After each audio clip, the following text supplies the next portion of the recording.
이제 사도 바울이 고린도 교회로부터 전해 들은 이야기들 중에 조금 염려스러운 것들이 많이 있었기 때문에 그 염려스러운 일들에 대해서 하나하나 말하자면 레슨을 해 주었던 내용들이 이 앞에까지의 내용들입니다. 신앙생활, 교회 생활에 대한 레슨을 해 준 거지요. 예. 조금 어려운 부분도 있었습니다. 특별히 15장의 부활이라고 하는 주제에 대해서 이야기할 때는 참 쉽지가 않습니다. 왜냐하면 부활 자체가 종말을 떠올리게 하기 때문에, 종말이라고 하는 것은 아직 오지 않은 때이고 그러나 이미 왔기 때문에, 아직과 이미 왔지만 아직 오지 않은, 신약하게 유명한 명제인데요.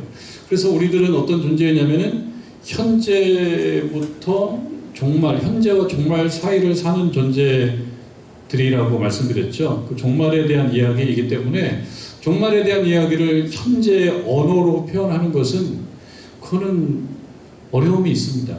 왜냐하면 우리가 종말에 대한 경험이 있어야지 하는 이야기들에 대한 실제적인 의미를 파악할 수 있는데 경험이 없으면 잘 모르거든요.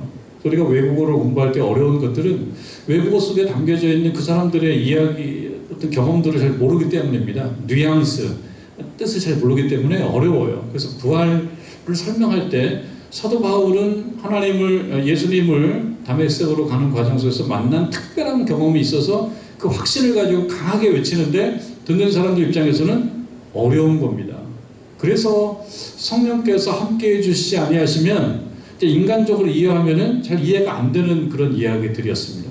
그런 부활이라고 하는 어려운 주제까지도 이제 레슨을 잘 하고요. 16장에서 어쩌면 고린도전서 이 편지로서는 마지막 레슨인데 조금 가벼운 레슨일 수도 있습니다.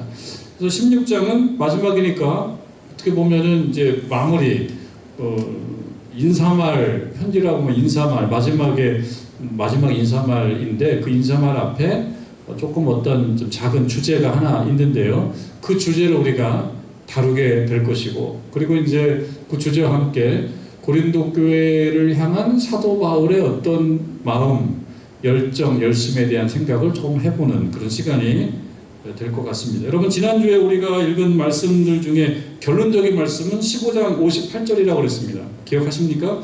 15장 58절에 보면 그러므로 내 사랑하는 형제들아, 그럼 이제 결론적이에요. 아주 결론적으로 단순하게 요약하고 요청하는 겁니다. 견실해라라고 하는 말은 굳게 서라, 굳지 않게 대충 한 발만 이렇게 걸쳐놓고 하는 게 아니라 굳게 서라, 흔들리지 말고 굳게 서라, 그런 이야기고요. 그 다음에는 흔들리지 말고, 견실하며 흔들리지 말고, 여기서 흔들리지 말라라고 하는 말은 포기하지 말라는 뜻입니다. 인생을 그냥 흔들린다, 꽃으로 비교 흔들린다라고 말씀드렸죠. 여기서 흔들리지 말라라고 하는 것은 포기하지 말아라. 항상 주의 일에 더욱 힘쓰는 자들이 되라 라고 얘기했을 때 이 부사 항상, 이게 큰 아주 중요한 말입니다. 주의 일에 힘쓰라, 주의 일에 힘쓰라 라고 하는 그 말을 조금 특별하게 만들어주는 이 부사가 있어요. 항상이라고 하는 말, 항상 힘써야 된다. 우리 신앙생활을 할 때 그냥 기분 좋을 때만 하고 그렇지 않을 때는 그냥 놓고, 어려울 때는 놓고, 그게 아니고 어려움이 있어도, 그리고 시험이 있어도, 주변 사람들이 다 떠나도 그런 거예요. 항상이라고 하는 거는 변함없이. 사람들의 특징 중에 하나도 변합니다. 변해요. 그러나 성경에서 믿음은 변하지 말아라, 그렇게 이야기를 하는 거예요. 오늘날도 여러분 변하기가 쉬운 시대입니다. 분위기가 그렇습니다. 그런데 항상 변함없이 더욱 힘써야 된다. 그리고 주의 일에 힘쓰는 자들이 되라라고 하는 말이 또 더욱이라고 하는 부사가 있어요. 더 눌러서 강조적으로 얘기하는 겁니다. 주의 일에 더욱 힘쓰라라고 하는 건 뭡니까? 주께서 기뻐하시는 일, 하나님께서 기뻐하시는 일들, 우리가 매주 배우지 않습니까? 새벽마다 새벽 기도하면서 배우지 않습니까? 수요 기도하면서 배우지 않습니까? 여러분 주일날 말씀을 들으면서 배우고 또 여러분들께서 개인적으로 기도하시면서 배웁니다.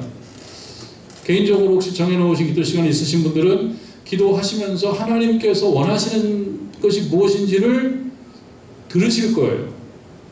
그런 기회가 전혀 없으면 또 어떤 것이 주일인지를 모르기 때문에 여러분 하나님께서 기뻐하시는 일, 주께서 나에게 원하시는 일, 말씀을 통해서 기도를 통해서 깨닫는 것들, 그것을 어떻게 하라는 것입니까? 더욱 힘쓰라는 거예요. 그것을 이루어가라는 거예요.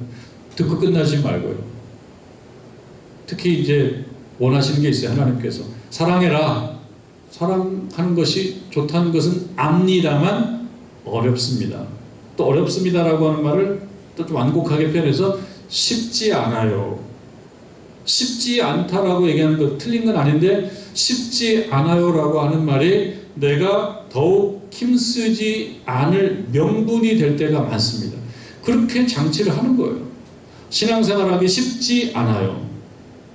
쉽지 않아요라고 하는 말이 진실이 뭐냐면 더 열심히 하지 않겠다라는 명분을 위해서 신앙생활 쉽지 않아요. 예배드리기 쉽지 않아요. 기도하기 쉽지 않아요. 말씀 보기 쉽지 않아요. 이 시대에, 이 코로나 시대에 열심히 주일에 힘쓰는 거 쉽지 않아요. 근데 쉽지 않아요에 그게 강조점이 있는 게 아니라 그렇기 때문에 내가 더욱 힘쓸 수가 없어요. 라고 하는 핑계와 명분이 된단 말이죠. 근데 그러지 말아야 됩니다. 변함없이 항상 더욱 힘쓰라. 환경에 너무 따라가지 말고 심지를 견고히 해서 더욱 힘써서 주의 일을 잘 감당해라. 그런 저와 여러분 되시기를 주님의 이름으로 축원합니다. 여러분 힘써서 우리 하나님을 섬기는 거예요. 그리고 이제 16장으로 넘어왔죠. 마무리입니다. 자, 좀 볼까요? 성도를 위하는 연보에 관하여 내가 갈라디아 교인들에게 명한 것 같이 너희도 그렇게 하라. 주제가 뭡니까? 연보. 연보라고 하는 말은 오늘날 일반적으로 쓰지는 않고 그게 종종 쓰는 경향이 있고 신앙생활을 오래 하신 그 교회 어른들께서 조금 더 많이 쓰는 조금 옛날 말이기도 하고 또 이 성경을 많이 보신 분들에게 또 익숙해 있는 말이기도 하고 연보라는 말이 그래요. 연보 뭐 모르는 어림잡을 수 있어요. 연보는 헌금 아닌가? 그렇습니다. 그런데 그래서 제가 연보를 좀 찾아봤어요. 연보라고 하는 말이 뭔지 찾아봤더니 우리 사전에는요. 자기의 재물을 내어서 다른 사람을 도와주는 것이다. 자기의 재물을 내어서 다른 사람을 도와주는 것. 이것만 딱 놓고 보면은 헌금하고 조금 다를 것 같아요. 근데 사실은 우리 사전에서 얘기하는 자기의 재물을 내어서 다른 사람을 도와주는 것과 오늘 16장 1절에서 얘기하는 그 연보가 좀 닮았어요. 오히려. 자, 두 번째 뜻이 있어요. 주일이나 축일에 하나님에게 돈을 바침 또는 그 돈. 이게 이제 우리 사전의 의미입니다. 근데 이 사전 중에서도 성경 사전을 제가 찾아보니까 성경 사전에는 뭐라고 이야기하냐면 교회 행정에 필요한 경비나 혹은 기타 필요한 것을 충당하기 위해서 돈이나 물건을 내는 것. 현재 헌금과 같다. 이렇게 얘기합니다. 성경에 나타난 연보는 성격이 좀 달리 하고 있는데 원뜻은 갑출한 것, 거둔 거예요. 거둔 것. 가난한 사람들을 돕기 위한 의연금. 이렇게 정의를 하고 있습니다. 그럼 이 16절에 보니까 성도를 위한 연보만 딱 되면은 다른 사람을 위해서, 다른 사람을 도와주기 위해서 재물을 내는 것이 연보인데 그 앞에 뭐라고 나옵니까? 성도를 위하는이라는 말이 있어요. 그 연보라는 말을 좀 더 한정한 거예요. 좀 이렇게 좁힌 거예요. 여기서 말하는 것은 성도를 위하는 연보. 그러니까 이건 뭡니까? 그는 내 이웃을 내 몸과 같이 사랑하라 라고 하는 말하고 좀 있습니다. 그러니까 우리 교회에서 말하자면 성탄절에 우리가 헌금을 하고 그 헌금을 사회봉사 기금으로 사용한단 말이죠. 많은 사람들에게 지역사회에서 사용하는데 지금 이 헌금도 그냥 연보가 아니고 성도를 위하는 연보. 근데 여기서 말하는 성도는 예루살렘, 우리가 주일날 좀 공부를 하고 있는데요. 예루살렘 기독교 공동체예요. 그러니까 예루살렘 교회예요. 예루살렘 교회를 생각하면 고린도 교회는 말하자면 매우 후발주자죠. 매우 후발주자죠. 그리고 신생교회, 안디옥 교회가 말하자면 예루살렘 교회를 조금 옆으로 좀 제끼는 후발주자의 대표적인 교회가 안디옥 교회인데, 그 안디옥 교회로부터 사도 바울이 파송받아 가지고 이제 1차 전도여행, 2차 전도여행, 3차 전도여행을 하는데요. 2차 전도 여행을 하는 중에 저 그리스 끝에 있는 고린도까지 사도 바울이 와서 거기에 교회를 세우게 된 거거든요. 거기서 세워진 그 교회를 고린도 교회라고 한다 그러면, 그 고린도 교회가 안디옥 교회에서 파송한 선교사 바울이 개척한 고린도 교회 교인들이 누구를 돕게 되느냐? 여기서 말하는 성도는 예루살렘 교회를 얘기할 거예요. 예루살렘 교회. 그러니까 좀 거꾸로 됐습니다. 거꾸로 됐어요. 예, 거꾸로 된 것도 그쪽이 어렵다 그러면 새롭게 힘이 있는 사람들이 돕는 것, 그것이 주 안에서 돕는 것, 그것이 올바르다라고 하는 것입니다. 그거는 갈라디아 교회에도 그렇게 하라고 사도 바울이 가르쳤다는 거예요. 그러니까 그 내용이 뭐냐? 2절에 보니까 매주 첫날에 너희 각 사람이 수입에 따라 모아두어서 내가 갈 때 연보를 하지 않도록 해라. 그러니까 교회에서 내가 언젠가 고린도 교회에 다시 방문할 테니까 그때 신속하게 이 연보, 우리가 모은 그 헌금을 전달할 수 있도록 미리 좀 해라. 언제 하냐? 매주 첫날에 해라. 여기서 첫날이라고 하면요, 매주 첫날은 우리로 얘기하면 무슨 날이라고 봐야 되겠습니까? 우리는 주일이 첫날인가요? 아니면은 월요일이 첫날인가요? 일반인들에게 있어서는 첫날 하면 월요일이 첫날이라고 생각할 거예요. 첫 출근하는 주일의 첫 월요일. 그런데 우리들 입장에서는 또 달력을 보면 또 주일이 먼저 나와 있어요. 그리고 여기서 첫날은, 매주 첫날은 유대인들에게 있어서는 안식일이지만, 토요일이지만, 지금 그 기독교인들에게 있어서는, 그리스도를 따르는 사람들 입장에서는 주의 날, 예수님께서 십자가에 달려 돌아가셨다가 부활하신 그 세 번째 날, 부활하신 그 첫날, 그 주일입니다. 그러니까 여기서는 매주 주일에 너희가 각 사람의 수입에 따라서 모아라. 여기 보면 각자가 있죠. 각 사람이. 그러니까 사람마다 다른 거예요. 사람마다 공통되는 점은 뭐냐면은 모두가 연보를 내라는 거예요. 사람마다 다, 우리 성도님들이 다 해야 될 것은 헌금을 하는 거예요. 헌금을 안 하면 안 돼. 다 하는 거예요. 그 하나님의 뜻이, 하나님의 은혜를 입은 사람들이 그 은혜에 감사하여 마땅히 하는 신앙, 어떤 행동, 어떤 신앙의 행위 중에 하나는 헌금을 하는 거예요. 그런데 사실 헌금을 하라고 오늘 말씀이 있으니까 제가 강조하는데, 오늘 헌금을 설교하는 것은 좀 쉽지가 않아요. 자칫하면 또 상처를 받아요. 그래서 근데 이 말씀을 보면서 헌금을 하시라고 목사의 입장에서 하기는 해야 되겠는데 잘해야 되겠다. 헌금을 하라고 목회자 입장에서 설교를 하는 것도 필요하고 하나님께서 명령하신 건데, 이것이 불편하니까 안 하고 넘어갈 때가 많아요. 그런데 하라는 거예요. 너희가 매주 첫날에 이렇게 헌금을 해라. 이 고린도 교회는 그렇게 명했습니다. 그런데 어떻게 하느냐? 각 사람이 수입에 따라서 해라. 똑같이 얼마씩 내라고 하면은 그게 아주 적은 액수면은 상관없어요. 우리들 입장에서 봤을 때, 여러분들 오늘 어려운 사람 돕기 헌금을 하겠습니다. 500원씩 내십시오. 500원씩 내기 힘들죠, 여러분들. 왜냐면 500원짜리가 없어요. 적어도 1000원짜리. 그러니까 적은 돈, 500원짜리, 1000원짜리, 그거는 누구나 똑같이 할 수 있는데, 단위가 커지면은 똑같이 할 수가 없어요. 똑같이 할 수가 없어요.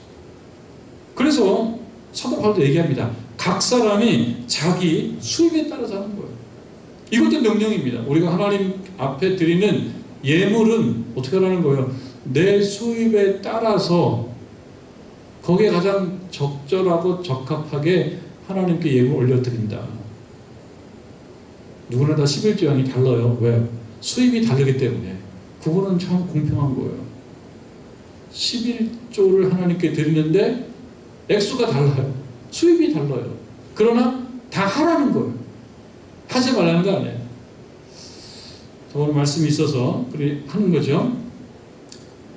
그래서 수입에 따라서 헌금을 해라. 그리고 이 헌금을 어떻게 사용할 거냐? 성도를 위하는 데 사용할 거다. 여기서는 성도를 위하는 특별한 목적 헌금인데요. 그러나 또 한편으로는 얘기했다시피 헌금을 통해서 교회를 운영하고 필요한 데 사용하고 물품도 구입하고 그런 주의 일, 그 모든 무형의 유형의 주의 일을 감당할 때 사용되는데 헌금이 사용돼요. 그러니까 하나님께서 우리들에게 헌금하는 거는 하나님께 드리는 거 그거는 누구나 해야 되는 것이다. 자, 그렇게 말씀을 하고요. 3절에 내가 이를 때 너희가 인정한 사람에게 편지를 주어. 내가 이를 때 내가 고린도 교회에 이제 언젠가 좀 갈 텐데 내가 도착을 하게 되면 너희가 인정한 사람, 그러니까 사도 바울이 자신이 좋은 사람을 딱 지명하는 게 아니에요. 또 오해받을 수 있어요. 사도 바울이 자기가 좋은 사람 지명하면 오해받습니다. 그러니까 자기가 좋아하는 사람이 아니라 너희가 인정한 사람을 뽑으면 그 사람에게 편지를 주어서 너희의 은혜를 예루살렘으로 가지고 가게 한다. 아, 여기 나오네요. 예루살렘이라고. 아, 그러니까 1절에 성도를 위한 연보에서 그 성도는 어디에 있는 성도를 말하는 거예요? 예루살렘에 있는 성도를 말하는 거예요. 고린도까지 예루살렘 굉장히 멀지요. 지금 뭐 비행기 타고 가야 될 정도로 먼데 거기를 뭐 가려면 정말 산 넘고 물 건너서 가야 되는 그런 먼 길인데요. 자, 그래서 예루살렘까지 가지고 가게 한다. 4절, 만일 나도 가는 것이 합당하면 그들이 나와 함께 간다. 내가 같이 가게 될 수도 있다. 그렇게 이야기하죠. 그게 이제 1절부터 4절까지는 뭘 다루고 있습니까? 고린도 교회 교인들이 아마 문의한 내용 중에 하나였던 것 같은데 매우 심각한 문제는 아닌 거예요. 헌금을 내서 그 헌금을 잘 가지고 예루살렘 교회를 돕는 그것을 어떻게 해야 되나요? 라고 하는 어떤 질문이 있었던 것 같습니다. 그거에 대한 답을 1절부터 4절까지 합니다. 그리고 이제 5절부터는 뭡니까? 고린도 교회 교인들이 사도 바울에게 이 문제에 대해서 답해 주세요라고 하는 것은 아닌 것 같습니다. 이제 사도 바울이 앞으로 내가 어떻게 할 것인지에 대한 그런 계획을 얘기를 하고 있어요. 내가 마게도냐를 지날 터이니, 마게도냐라고 하면 지금으로 얘기하면은 그리스 다 포함한다고 봐야 되겠습니다. 그리스라는 나라를 여러분들도 못 가보셨을 것 같고 저도 못 가봤는데 지도를 보면은 고린도가 제일 아래에 있어요. 그리고 조금 오른쪽에 가면은 아테네가 있어요. 그리고 보면은 우리는 데살로니가라고 알고 있는데 뭐 데살로니키. 그래서 오늘날 우리 스포츠 선수들도 이 데살로니키 구단으로 뭐 배구 선수가 가기도 하고 그랬던 것 같아요. 그건 데살로니키 큰 도시, 데살로니키라든지 뭐 이런 데를 이제 마게도니아 지방이라고 합니다. 아가야 지방이라고 합니다. 터키를 넘어가서 이제 그리스 쪽으로 내려가는 이쪽 지방을 마게도니아라고 하는 거예요. 내가 마게도니아를 지날 터인데 마게도니아를 지난 후에 너희에게 간다. 이런 자기 계획을 얘기합니다. 그리고 6절에 보니까 너희와 함께 머물며 겨울을 지낼 수도 있다. 이는 너희가 나를 내가 갈 곳으로 보내주려 하려 함이라. 고린도 교회에서 나를 어느 선교지로 파송해줘도 괜찮겠고 이런 뜻도 그 안에 담겨져 있지 않나 생각해요. 그리고 여러분들의 응원에 힘입어서 내가 또 남은 나의 달려갈 길, 더 땅끝까지, 저 서바나까지, 로마와 서바나까지. 당시에 서바나 하면 그 스페인 하면은 거의 끝이에요. 세상 끝. 세상 끝까지. 내가 가고자 하는 나의 그런 선교 비전을 그대들의 응원에 힘입어서 내가 또 가게 될 수도 있겠다라고 하는 뜻으로 보여집니다. 우리가 좀 생각해 봐야 될 거 이제 어렵지 않지만 중요한 주제일 수가 있는데 7절 말씀인데요. 이제는 지나는 길에 너희 보기를 원하지 아니한다. 이거 무슨 뜻입니까? 내가 사실은 지나가면서 잠깐 들르는 그러한 어떤 방문이 아니다라는 거죠. 그럼 뭡니까? 이렇게 보니까 지나는 길에 너희 보기를 원하지 아니하노니 이는 만일 주께서 허락하시면 얼마 동안 너희와 함께 머물기를 바람이라. 그러니까 무슨 차이가 있습니까? 지나가는 것과 머무는 건 차이가 있어요.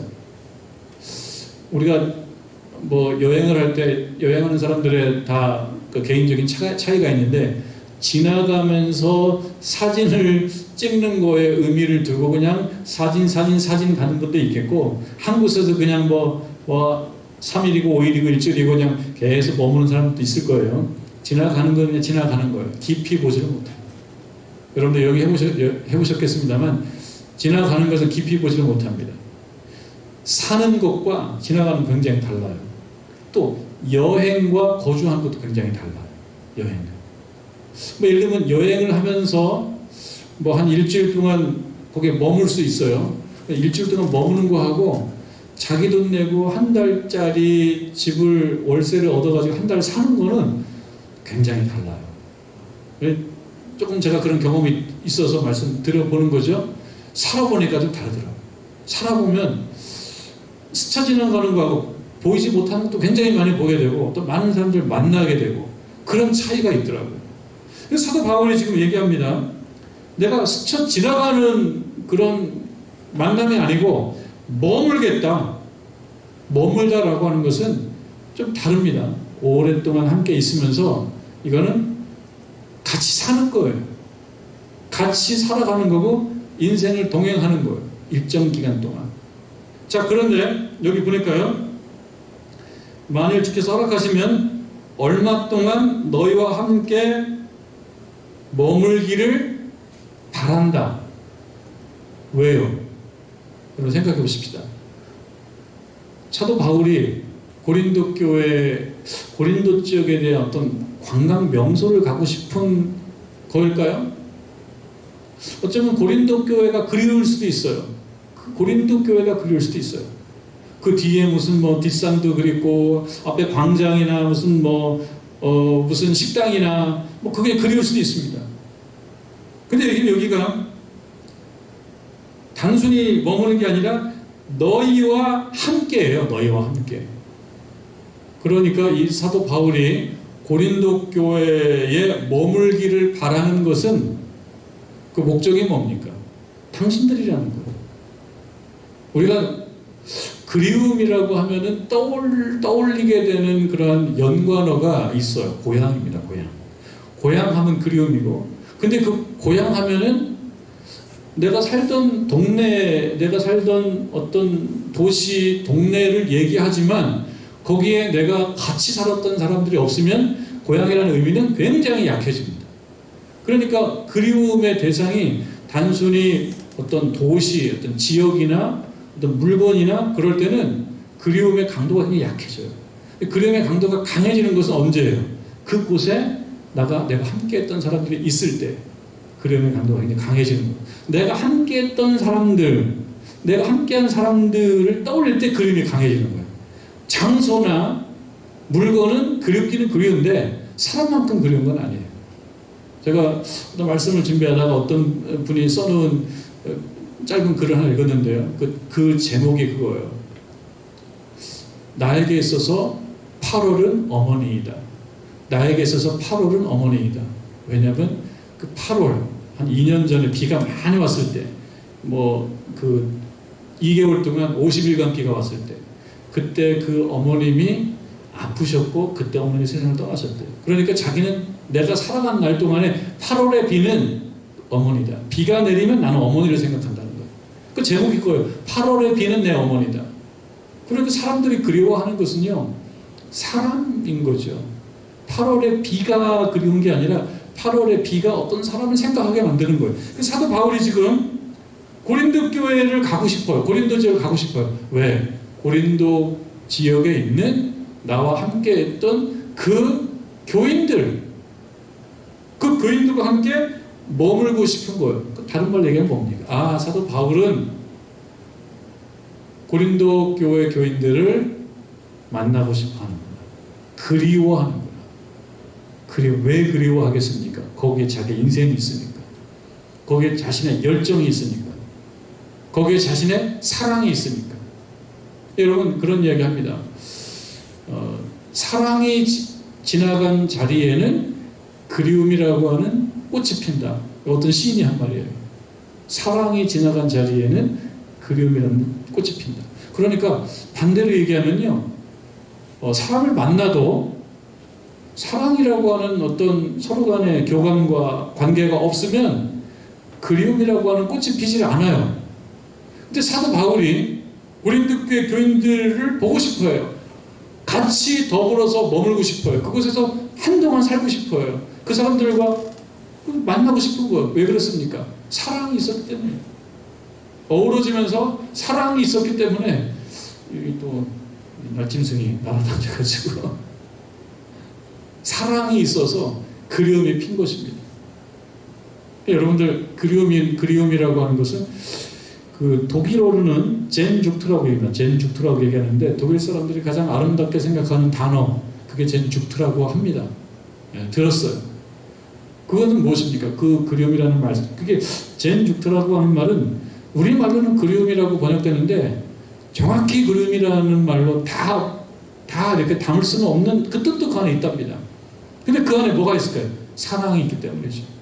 그러니까 그리움은 사랑이고 사랑은 아름답고 그 그리움은 사람의 인생을 풍요롭게 한다. 근데 그 인생이 풍요로워지려고 그러면 사랑을 기초로 하는 그리움도 필요한데 그 그리움은 언제 생깁니까? 사랑할 때 생긴다. 그러니까 여러분들의 인생이 풍요로워지려고 그러면 여러분들도 그리운 그 무엇인가가 있어야 되는데 그리운 그 무엇인가가 있기 위해서는 그 무엇에 대한 뭐가 있어야 된다? 사랑이 있어야 된다. 근데 그 대상이 사도 바울에게 있어서는 그곳의 이방인들이었고 하나님께서 구원하고 싶어하는 그 사람들이었어요. 그 사람들을 사랑함으로써 그들에 대한 그리움이 생겼고 그 그리움이 생기니 사도 바울의 인생은 풍성해지더라. 그런 이야기예요. 오늘 잠시 이제 교회에 있다가 내려가서 우리 카페에서 봉사하셨던 우리 윤기숙 권사님을 좀 만나서 좀 이야기 나누다가 헤어졌는데요. 이야기 이런저런 이야기하다가 이제 군대 얘기를 했어요. 군대 얘기. 제 아들이 이제 군대를 갔단 말이죠. 군대 간 지 지금 2주 반이 됐네요. 벌써. 그 아이에게는 한 2년 반쯤 됐었겠지만 우리가 볼 때는 2주 반 지났어요. 근데 그 얘기를 들으시면서 우리 권사님의 아들이 예전에 군에 갔었을 때 이야기를 잠깐 하시더라고요. 아들이 군에 가서 훈련 받는 4주인가 5주의 훈련을 끝내고 이제 가족들이 면회를 다 가는데 가서 보니까 그리 아빠들이 울더래. 그냥 아주 건장하게 생긴 아빠들이 씩씩하게 생긴 아빠들이 안 그럴 것 같은데 아들이 저 멀리서 걸어오니까 대체로 아빠들이 다 울더래. 그 권사님이 말했으니 다 혼내는 거예요. 설마 다 울었을까? 나는 아닐 것도 같은데 다 울었을까? 그 생각이 드는데 권사님 눈에는 다 울었다는 거예요. 그러니까 왜 울었을까? 왜 울었을까? 거기는 여러 가지가 있겠지만 그리움이 있을 거고 그 그리움 속에 뭐가 있어요? 사랑이라는 게 있을 거고 그 사랑이라고 하는 같이 살았던 삶에 대한 경험, 공유된 경험이 있었기 때문일 거라고 생각이 듭니다. 근데 그 사랑의 범위가 내 가정 안에서만 이루어진다 그러면 사랑의 크기는 굉장히 작은 거예요. 근데 사도 바울의 사랑의 크기는 저기 뭡니까? 다소 출신인데요. 저 고린도에 있는 사람들까지 포용하면서 그들이 자기의 가족이 된 것이다. 그러니까 사도 바울의 가족의 크기는 굉장히 큰 거죠. 우리들도 살아가면서 누군가를 사랑하고 그 사랑으로 인한 그리움이 생기고 그 그리움으로 인하여 인생이 풍요로워지는 것은 매우 덕스럽다. 그렇게 생각이 듭니다. 하나님께서 여러분들을 향하여 사랑하라고 말씀하시는 대상이 있을 겁니다. 반드시 가족만은 아닐 거예요. 하나님께서 네 가족만 사랑해라, 그건 아닐 거예요. 여러분 머릿속에 떠오르는 어떤 사람들을 좀 사랑해 주라라고 하는 하나님의 요청이 있으시다 그러면 그를 사랑하는 것이 여러분들의 인생을 더 풍요롭게 만드는 길이다 라고 하는 것을 우리가 알 필요가 있겠습니다. 나태주라는 시인이 그리움이라고 하는 말을 이렇게 표현했어요. 짧은 시인데요. 가지 말라는데 가고 싶은 길. 이거 뭡니까? 그리움인 거예요. 가지 말라는데 가고 싶은 길. 만나지 말자면서 만나고 싶은 사람이 있다. 하지 말라면 더욱 해보고 싶은 말이 있다. 그것이 인생이고 그리움 바로 너다. 그리움이라는 시, 그리움이 뭐냐? 가지 말라는데 가고 싶은 거, 만나지 말라는데 만나고 싶은 거, 하지 말라는데 해보고 싶은 거, 그것이 바로 그리움이다 라고 하는 것입니다. 그 대상이 사도 바울에게 있어서는 고린도 교회에 있는 교인들이었다는 것을 우리가 기억해 볼 필요가 있습니다. 자, 그런데 이러한 소망, 바람, 계획 이런 것들이 꼭 이루어지는 것이냐?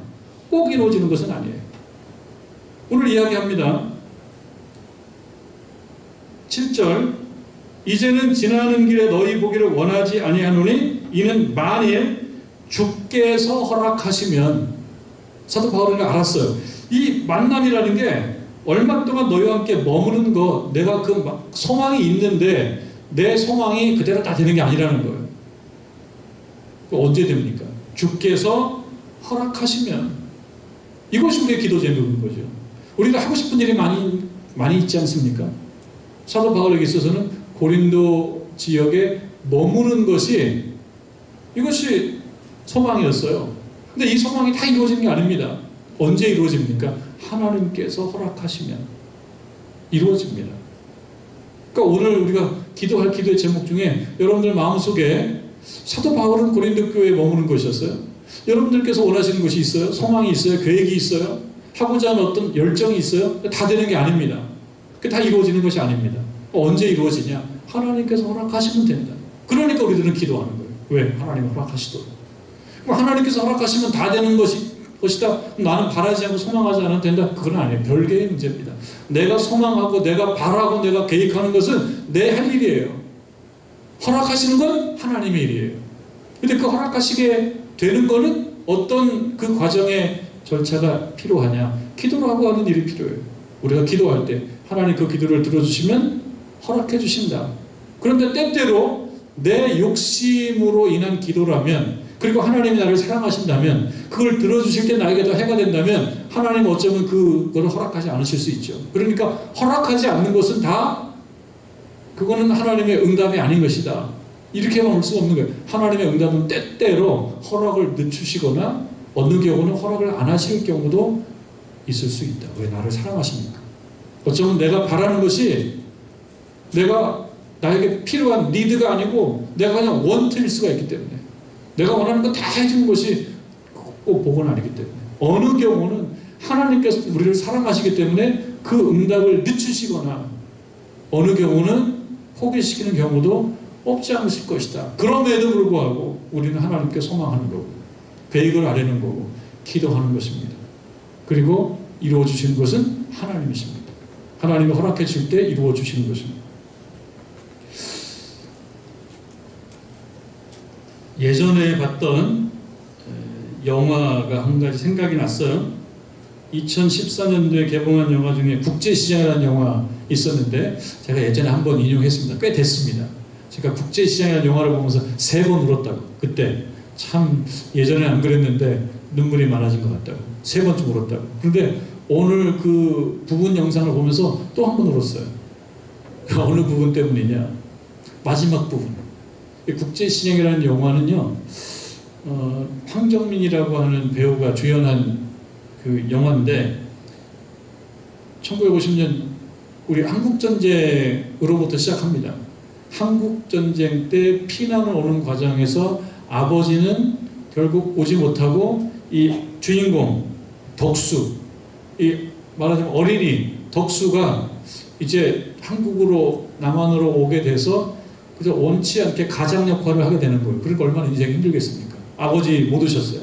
아버지가 참 마지막에 이제는 네가 가장이야. 네가 가장을 책임져 줘야 돼. 네가 가장이야. 약속해.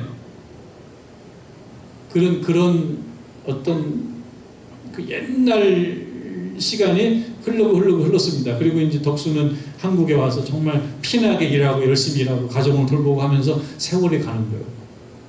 그러면서 그 어린이가 이제 청년을 넘어서고 중년을 넘어서고 노인이 된 겁니다. 이제 그 영화는 그렇게 돼요. 그 마지막에 그 노인이 된 그런 덕수의 모습입니다. 가족들은 다 모여가지고 막 웃으면서 이야기하는데 덕수는 슬그머니 방으로 와요. 할아버지가 된 노인 덕수가 방으로 오면서 그 사진, 무슨 사진? 아버지 사진을 바라보면서 아버지를 향해서 이야기합니다.